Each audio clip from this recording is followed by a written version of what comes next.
Patriot ഇത് മമ്മൂക്ക പടം the factory L factor ആണെന്ന് പറഞ്ഞു ഒരുത്തനെയും ഇനി സോഷ്യൽ മീഡിയയിൽ കണ്ടേക്കരുത്, ഓടിക്കോണം വിട്ടോണം. കാര്യം കേരളത്തിൽ നിന്നുള്ള പാട്രിയോട്ടിന്റെ ഫൈനൽ പ്രീ സെയിൽസ് ഇന്ന് രാവിലെ 5 മണി വരെ ഉള്ളത് 5.76 കോടി രൂപയാണ്.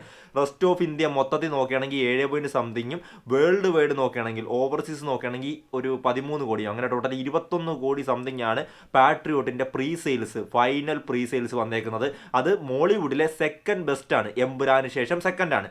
നല്ലൊരു പോസിറ്റീവ് വോം കിട്ടുകയാണെങ്കിൽ ആ പടത്തിന് 40 to 45 കോടിക്ക് മുകളിൽ, ചിലപ്പോൾ അതിനും മേൽ final first day collection create ചെയ്യാൻ സാധിക്കും.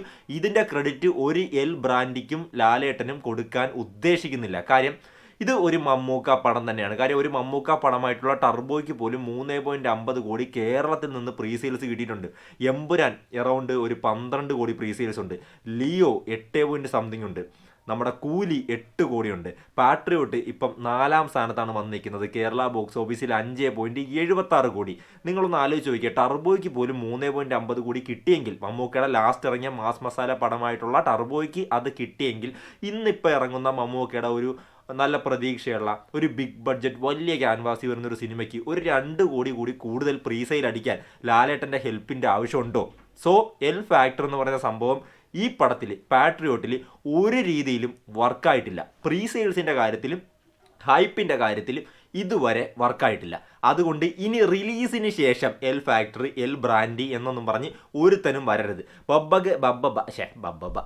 ബബ്ബബ ഇറങ്ങിയപ്പോഴത്തേക്കും ദിലീപ് ഏട്ടൻ ഒരു 100 കോടി എന്ന് പറയുന്ന പ്രൊജക്റ്റുമായിട്ട് ഇവന്മാർ വന്ന് ദാരുണമായിട്ട് പരാജയപ്പെട്ടത് നമ്മൾ കണ്ടതാണ്. പണം പൊട്ടിയതിന് ശേഷം അത് ദിലീപിൻ്റെ പടം, പണം പൊട്ടുന്നതിന് മുമ്പ് അതിൻ്റെ പ്രീ സെയിൽസ് ഒക്കെ സ്റ്റാർട്ട് ചെയ്തപ്പോൾ അത് ലാലേട്ടൻ പടം.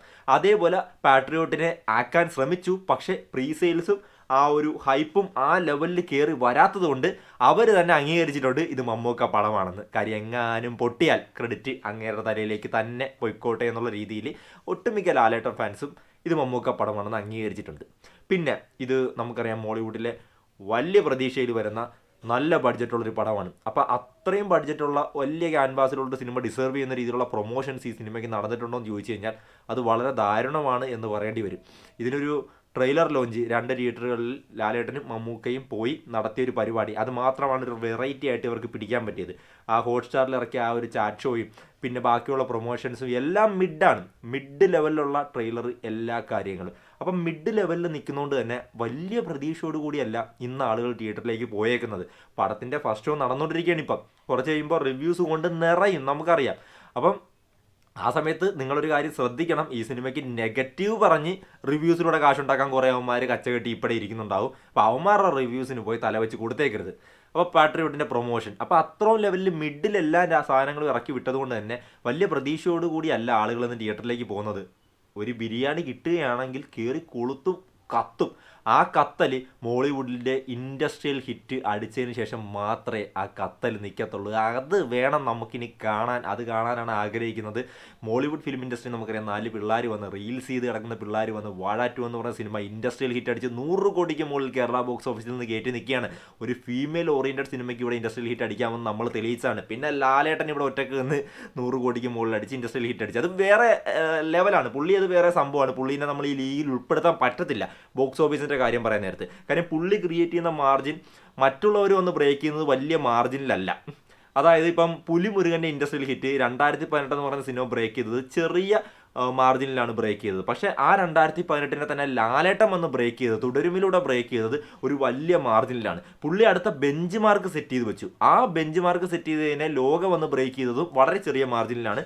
വാഴ 2 ഇപ്പോൾ ബ്രേക്ക് ചെയ്തേക്കുന്നതും അതേപോലെ ചെറിയ മാർജിനിലാണ്. പക്ഷേ ഇനി അങ്ങോട്ട് ലാലേട്ടൻ വന്ന് ദൃശ്യം 3 ബ്രേക്ക് ചെയ്ത് അല്ലെങ്കിൽ എടുത്തു വയ്ക്കാൻ പോകുന്ന ബെഞ്ച് മാർക്ക് എന്ന് പറയുന്നത് അത് മോളിവുഡിൽ ഒരു വമ്പ സംഭവമായിരിക്കും. ഒരു 150 കോടിക്ക് മുകളിലൊക്കെ കേരള കളക്ഷൻ ചിലപ്പോൾ ലാലേട്ടൻ വന്ന് ക്രിയേറ്റ് ചെയ്ത് വയ്ക്കും. അത് ബ്രേക്ക് ചെയ്യാനായിട്ട് അല്ലെങ്കിൽ ആ ഒരു ക്രിയേറ്റ് ചെയ്ത് വയ്ക്കുന്നതിന് ലാലേട്ടൻ ഒരു ടഫ് കോമ്പറ്റീഷൻ പാട്രിയോട്ട് എന്ന് പറയുന്ന സിനിമ കൊടുക്കട്ടെ. ഒരു 130-140 കോടിയൊക്കെ കേരള ബോക്സ് ഓഫീസിൽ നിന്ന് മാത്രം ക്രിയേറ്റ് ചെയ്ത് വലിയൊരു ലെവലിൽ സെറ്റ് ചെയ്ത് വയ്ക്കട്ടെ എന്ന് ആഗ്രഹിക്കുന്നു. വേൾഡ് വൈഡ് 300 കോടിക്ക് മുകളിൽ പോയി മോളിവുഡിലെ തന്നെ ബിഗ്ഗസ്റ്റ് കളക്ഷൻ കിട്ടിയിട്ട് പടം 2 പേരും കൂടി അഭിനയിച്ച സിനിമയായിട്ട് തന്നെ മാറട്ടെ. അതിൽ എനിക്ക് അഭിമാനമുണ്ട് അങ്ങനെ മാറുകയാണെങ്കിൽ. പക്ഷേ ഇത് മമ്മൂക്ക പടമാണ്. ഇനി ഈ പടത്തിന് പോസിറ്റീവ് പോകും വന്ന് എന്ത് കാര്യങ്ങൾ സംഭവിച്ചാലും ഇതിൻ്റെ ക്രെഡിറ്റ് വേറെ ആർക്കും കൊടുക്കാൻ പറ്റത്തില്ല. ഒരു മമ്മൂക്ക സിനിമയ്ക്ക് കിട്ടുന്ന, അല്ലെങ്കിൽ മമ്മൂക്കയുടെ ഒരു ഹൈലി പ്രതീക്ഷയിൽ വരുന്ന ഇപ്പോഴത്തെ ഒരു കണ്ടീഷനിൽ ഒരു സിനിമയ്ക്ക് കിട്ടേണ്ട പ്രീ സെയിൽസ് ഈ സിനിമയ്ക്ക് കിട്ടിയിട്ടുണ്ട്. എൽ ഫാക്ടർ ഇതിനെ അഫക്റ്റ് ചെയ്തിട്ടില്ല. ഫഹദ് ഫാസിൽ, കുഞ്ചാക്കോ ബോബൻ ഇവരൊന്നും ഒരു രീതിയിലുള്ള പാർട്ടിസിപ്പേഷനും ഈ പ്രീ സെയിൽസിൽ കൊടുത്തിട്ടുണ്ടെന്ന് എനിക്ക് തോന്നുന്നില്ല. കംപ്ലീറ്റ്ലി എം ഫാക്ടറാണ്, മമ്മൂക്ക ഫാക്ടറാണ്. ഇനി പടം കണ്ടാൽ നിങ്ങളുടെ അഭിപ്രായങ്ങൾ ഇടുക. ഞാൻ പടം കണ്ടിട്ടില്ല, പടം കാണാതെ ഫസ്റ്റ് ഷോ നടക്കുന്ന സമയത്ത് നമ്മൾ ഇവിടെ നിന്ന് വീഡിയോ ചെയ്യുകയാണ്. സോ എന്തായാലും വീഡിയോ ഇഷ്ടപ്പെട്ടെങ്കിൽ ലൈക്ക് ചെയ്തിട്ട് കമൻറ്റ് ചെയ്യുക, ഇല്ലെങ്കിൽ ഡിസ്ലൈക്ക് ചെയ്തിട്ട് കമൻറ്റ് ചെയ്യുക. രണ്ടാണെങ്കിലും ചാനൽ ഒന്ന് സബ്സ്ക്രൈബ് ചെയ്യാൻ മറക്കരുത്. പിന്നെ പടം കണ്ടവർ നിങ്ങളുടെ അഭിപ്രായങ്ങൾ കമൻറ്റ് ബോക്സിൽ ഇടണം. Bye bye.